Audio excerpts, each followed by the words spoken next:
It's about time we did the big conditioning video. You know, martial arts is well known for needing a lot of conditioning, especially within the combat sports. And then just in general, I mean, the way we talk about needing exercise and fitness just for life, let alone for sport and, you know, job tasks and whatnot, it's something that we should cover and that we should understand fairly well. So let's start with the basic thing, which is, what is conditioning? Now, I know that we have covered this to some degree in previous videos. We're consolidating all this and giving updates and everything. So what is conditioning, right? Well, the term generally just means like to make ready. Now, I mean, it goes all the way back to Latin, meaning like a particular mode of being. It actually, the literal breakdown of the two components of the word con and whatever disere is to speak together or to come to an accord, to consent, something like that, right? So the idea is that you are putting things on the same page, which essentially the way that we use this in the modern world is basically saying that something is ready to fulfill its obligations, whatever. Now, that's not that helpful, right? Because that literally could apply to like anything, and it does. I mean, like, we have hair conditioner, which really isn't conditioning anything. It's just like a mild layer of oil and alcohol, whatever. All right, so let's look at a couple of things where there's maybe points of confusion. First, we have to look at classical conditioning and operant conditioning, which are actually modes of learning and have nothing to do with exercise. And classical conditioning is just learning how to associate behavior with a neutral stimulus. I will absolutely provide links, for all this where pertinent. But basically, classical conditioning is, think of like Pavlov's dog. You are just trying to elicit a response from something that previously elicited no response. You're trying to create an association to create behavior. Operant conditioning, on the other hand, is consequence and reinforcement-driven behavior, where instead of associating with a neutral stimulus, you are associating with some kind of reinforcement stimulus. And this is where we have our reinforcement and punishment paradigms of adding and taking away positives and negatives in order to, again, create better behavior, which is not nothing in this, right? Because we use that kind of conditioning in martial arts all the time to try to get people to get things to click and just to kind of cooperate with class better and everything. But these are really, I mean, in the true sense of the word, right, of coming to an accord, a particular mode of being, to make ready, these are the behavior and learning associated things, and not really what we're talking about here. Because when we say conditioning in the sense of like martial arts and sports and fitness, we're almost always talking about physical exercise. And when people say conditioning, they almost always mean some kind of stamina or endurance exercise that is not simply just like running or biking, your classic wind exercise. All right, now before we get there, you're going to hear bodybuilders talk about conditioning a lot. And when they are talking about it, they're talking about actually being in the condition of showing off their sculpted bodies on stage, which generally means that they are lean enough, that they are vascular enough, and that they have muscle separation and striations well enough to actually show off the muscle that they have developed. Bodybuilding is a very specific, I even hesitate to call it a sport. It's a very specific type of activity and competition. And when bodybuilders use it, they are not actually talking about exercise. They are talking about your ability to see their development on stage, which is a whole different thing.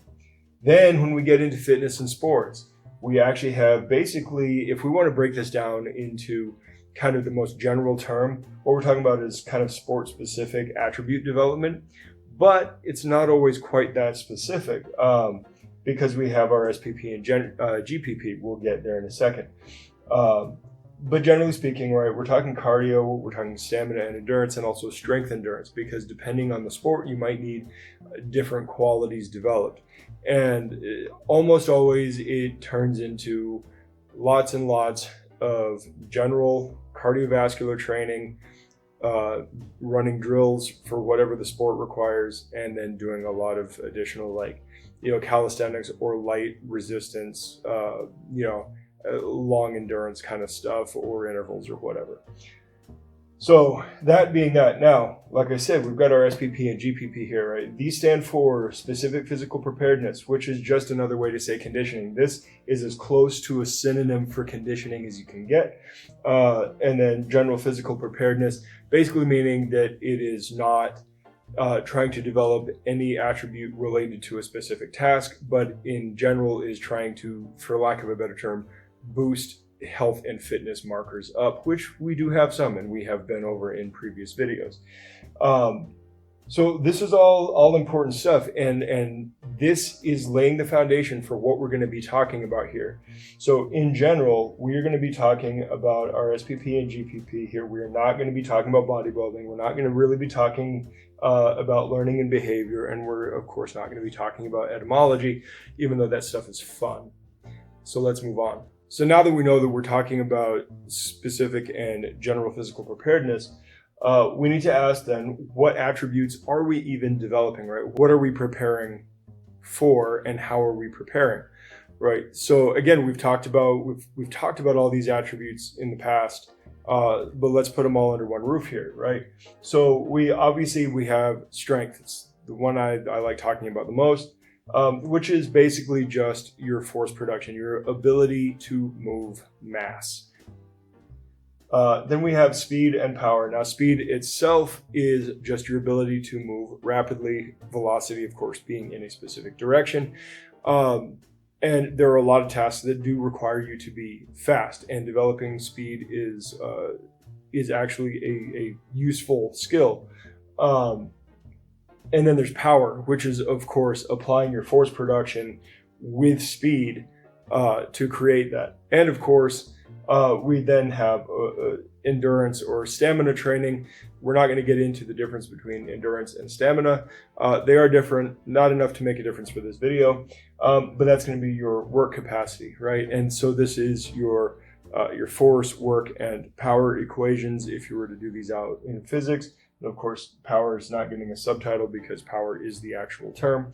But when we come to endurance and stamina, we actually have a couple different things that we're looking at. We do have our standard cardiovascular endurance, right? Getting our heart health up, our ability to breathe, getting our aerobic capacity up, that's important. And then, of course, we have our strength endurance, which is basically our ability to apply these things in a situation that requires a much larger volume, and that will oftentimes be isometric or dynamic things. Dynamic being moving at a certain speed, but moving through a range of motion repeatedly. Isometric, of course, being stationary, holding something, usually resisting something. And again, both are important.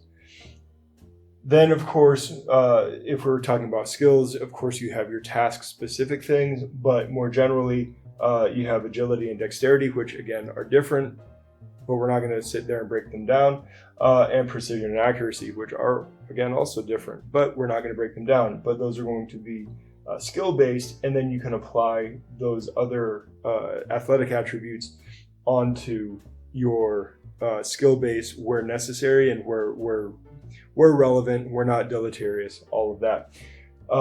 So this in general is going to be what we're trying to develop with our conditioning work. There may be a few other things, but I'm trying to keep this in fairly broad strokes so that this is not an hour-long video. Next, we need to look at fiber types and energy systems, because people like to talk about these in ways that make them sound more interesting than they actually are.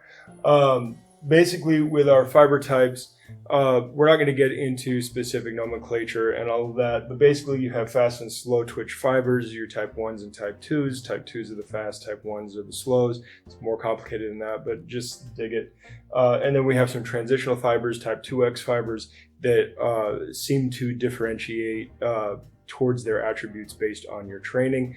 It does not appear that you can change type 1s into type 2s or vice versa, but your transitional ones can basically push you over the edge, but you don't have a ton of them. Maybe a quarter of your body is transitional fibers, and one of the hallmarks of athletes is that they basically have fewer, if any, transitional fibers left.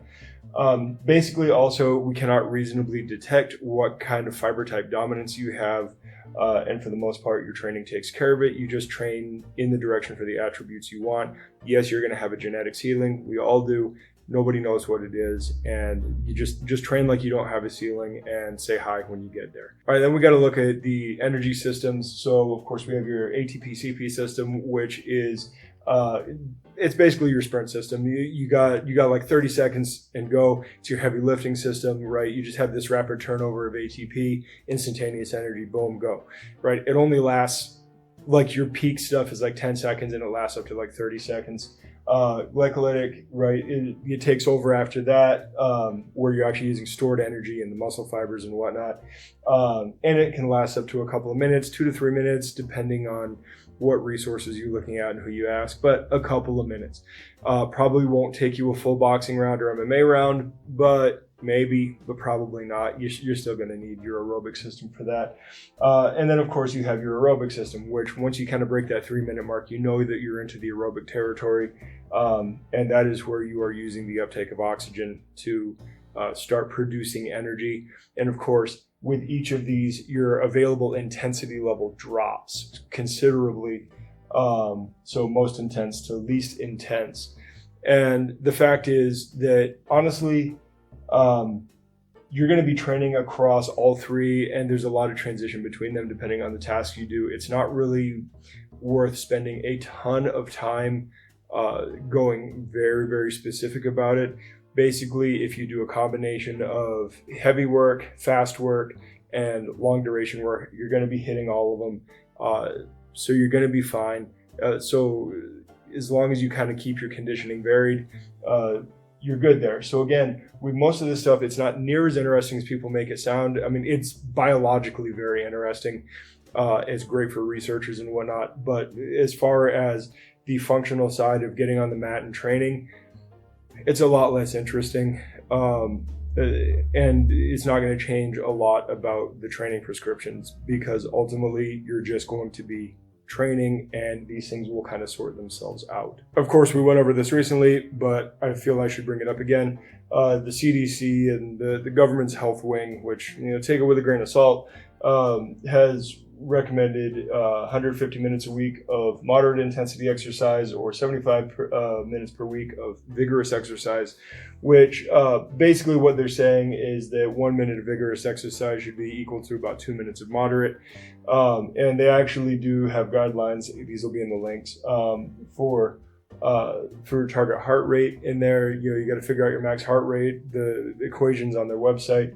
And then they say 64 to 76% of your max for moderate, and 77 to 93% for vigorous. And then, of course, they recommend 2 days a week of building muscle. And then, of course, they say, yeah, you can go over that, right? If you do 300 minutes a week of cardio, it's even better off, right? And if you do more comprehensive strength training, it's better off, which we all know, but I figured I should say. And the fact is that we can honestly kind of fit what we're looking for in as far as martial arts is concerned within these guidelines. So it's fine. All right, so finally we're getting into the meat of this. And so we got to start with basically kind of your broad stroke modes of conditioning. What are you going to be doing? And so generally speaking, there's going to be other, they're really not acronyms because they're not spelling a word except for this one really, but initialisms. But there's kind of three broad strokes that we put these into. which is list, MICT, and HIT. And of course, there's going to be others. Researchers sometimes come up with their own designations for things. Sometimes trainers and marketers come up with their own designations for things. There's all sorts of ways to do it. But essentially what we're talking about is working through those intensity ranges. High intensity interval training almost always is going to be using extremely short duration, under 1 minute, sub 1 minute, not barely peaking into the glycolytic energy system. And then it's good. Sometimes you're going to have short rest intervals, and sometimes you're going to have long rest intervals, and you're generally going to do a bunch of repeats. Moderate intensity continuous training, basically, if it's moderate intensity continuous training, what you're going to be looking at is kind of pushing it for a continuous period of time, which is often going to be like a 30-minute duration or something like that. And then low intensity steady state is generally something you're going to be keeping up for 30 minutes or more. And generally speaking, is not going to be super tough on you. Oftentimes, going for a run, if that's your thing, bicycling, light resistance rowing, something in that range. All of them have their place. All of them have pros and cons. The obvious thing on the low intensity steady state side is you have to spend a lot of time doing it. A lot of people say that it doesn't beat them up as much. A lot of people get bored doing it and don't like doing it, but some people absolutely love it. Find what you kind of groove with and do it. I ride my bicycle into the gym, and it's about an hour ride into the gym. It's definitely low intensity. I mean, I sometimes push it, but for the most part, it's relatively low to moderate intensity. And I'm not usually wiping myself out, to get here. It's just extra physical activity.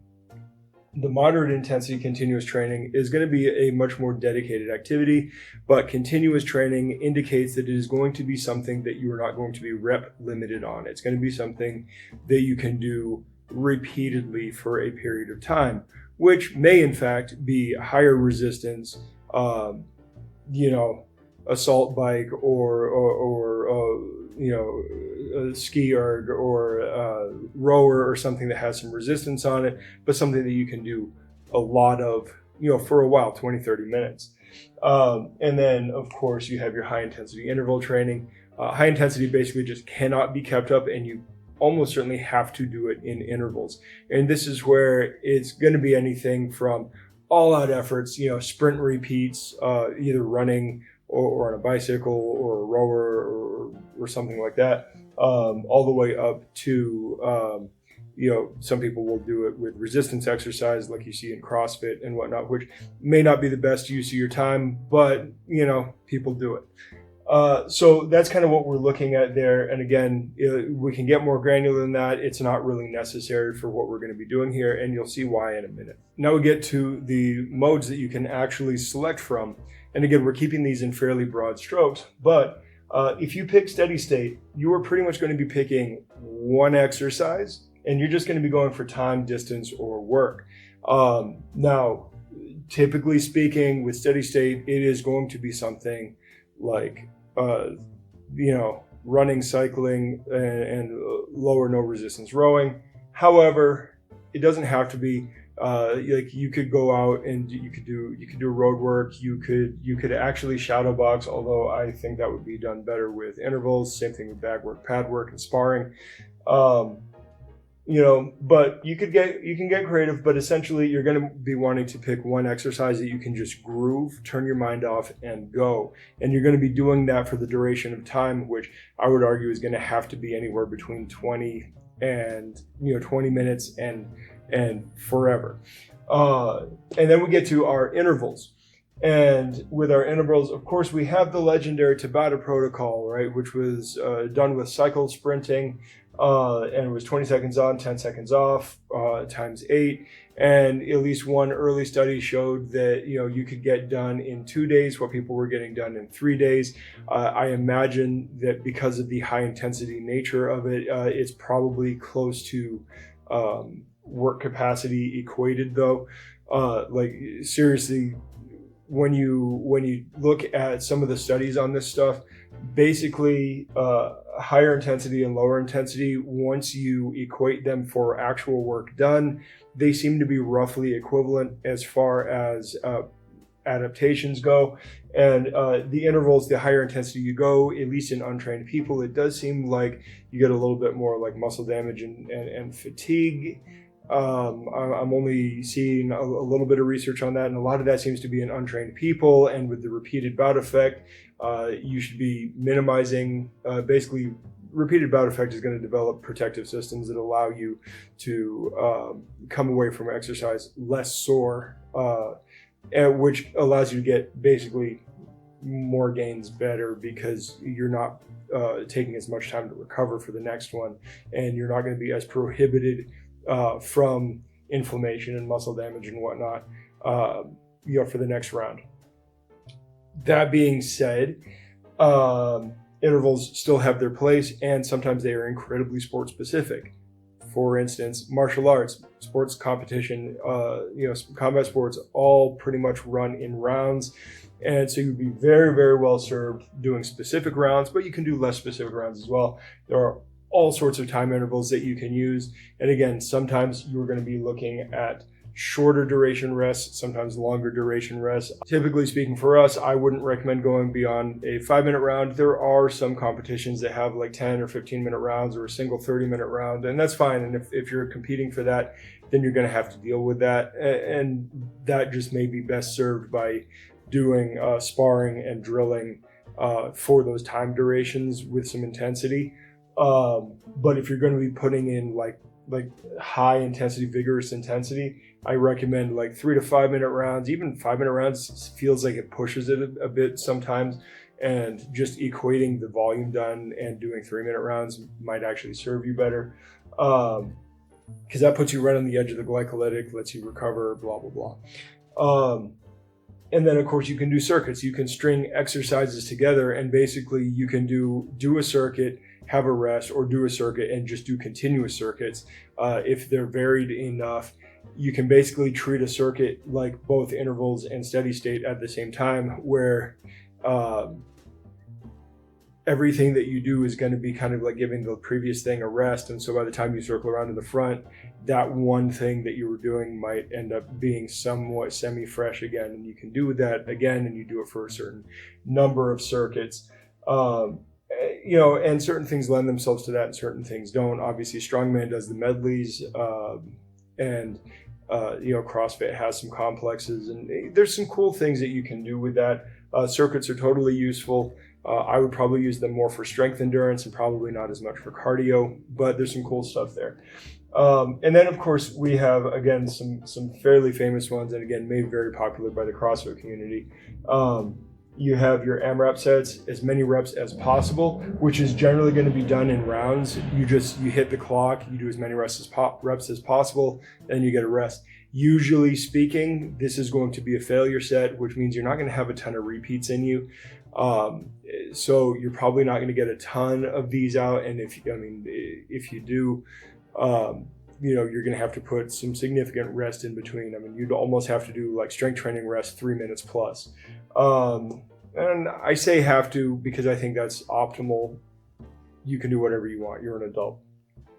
And then EMOM, every minute on the minute, which basically you have a predetermined either circuit or number of reps or something like that you have to do inside of a time limit, which oftentimes is going to be a 1 minute time limit, but can be other things.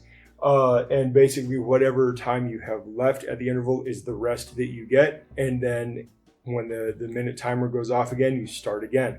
And so basically the idea is to do something where maybe your first round has about 30 seconds worth of work and you get 30 seconds rest, and then you just progress until you are overlapping yourself. And again, there's different opinions on this, but that works itself well in with circuits. So basically, this is the kind of thing that you're going to be doing, and honestly, you can be cycling through these quite a bit. I know that when Matt Wenning runs his conjugate, he likes to do 1 or 2 days of kind of lower intensity stuff, and another day or two of specific stuff when he's working with like firefighters and soldiers and stuff. I could be wrong on that. I could be misremembering. It's been a while since I looked at it. And then other people, like if they're just doing like 2 or 3 days of cardio, they'll do like 1 day low intensity, 1 day high intensity, or 2 days low intensity, 1 day high intensity. And again, for the same reason that we mentioned before, of the fact that the high intensity interval training does seem to carry with it a little bit more recovery time. So we might have to limit how much we can do at the high intensity, although just because you're doing rounds, just because you're doing intervals, doesn't mean you have to be pushing the highest intensity. It could still be moderate intensity. I think your sparring rounds, can oftentimes and should be more moderate intensity, technical work, but you can still be working on your cardio while you're doing it. So all of these are useful. All of them have benefits. All of them have downsides, and you should be learning how to kind of auto-regulate yourself as you go anyway, so that if you're feeling a little too beat up, take a day off, right? We actually have some really, really cool research out there that basically shows that like you can take up to like 3 weeks off without losing any significant muscle size or strength. And you'll probably have a little bit of rust when you come back to the gym, but once you groove those exercises again, you're right back on track. You barely lost a step, and you had 3 weeks to recover. So if you miss a day, it's really not that big of a deal. It's more about keeping the habit going, right? You don't let 1 day turn into 2 days, turn into a month, turn into a year, turn into multiple years. You don't want that to happen. So, it's like when we say like, go ahead and take a day off, take a day off. Don't turn that into an excuse to stop and stop taking care of yourself. All right, so let's talk just a little bit more about interference effects, because I'm not even going to write anything else on the board here. Interference effects can basically be mitigated by putting your cardio sessions, your conditioning sessions, in a separate workout from your strength training. So I don't even remember which Iron Culture podcast it was, but I like the way that Eric Helms put it. It's like, this is not an on or off switch where either you're recovering or you're not, right? This is all kind of like on a spectrum. And the fact is that like maybe ideally you put it on a separate day, but if you can't put it on a separate day, put it like say 6 hours after, right? Matt Wenning again likes to cite a 6-hour marker for like when your body resets. I haven't seen the research on it. I haven't looked it up, and I'm probably not going to before I finish this video. You switch it into like an AM PM type thing. If you can't do that, then you put it at the end of your workout. Where we see interference effects in concurrent training is when people do their conditioning before their strength training workout. That is almost exclusively where we see it. And we also see it mostly in untrained individuals. We are not seeing it in highly trained individuals. Human bodies are extremely adaptive. And provided you're giving yourself enough recovery time, you can pretty much adapt to like anything that is possible under physics within your lifetime. So the fact is that like if you particularly enjoy something, don't worry about it being maximized or even necessarily optimal, unless you are competing at the absolute most elite world stage level, which I would argue that if you're watching this channel, you're probably not. And if you are, thank you. But then on top of that, when you honestly look at the elite fighters out there, they're not training what any of the research would consider optimal. So the fact is that you really, really do not need a fully optimized training schedule. You need to find something that you can be consistent with, that you can stick with. And basically, as long as you're not putting your conditioning in front of your strength training workout, you're probably going to be more or less fine.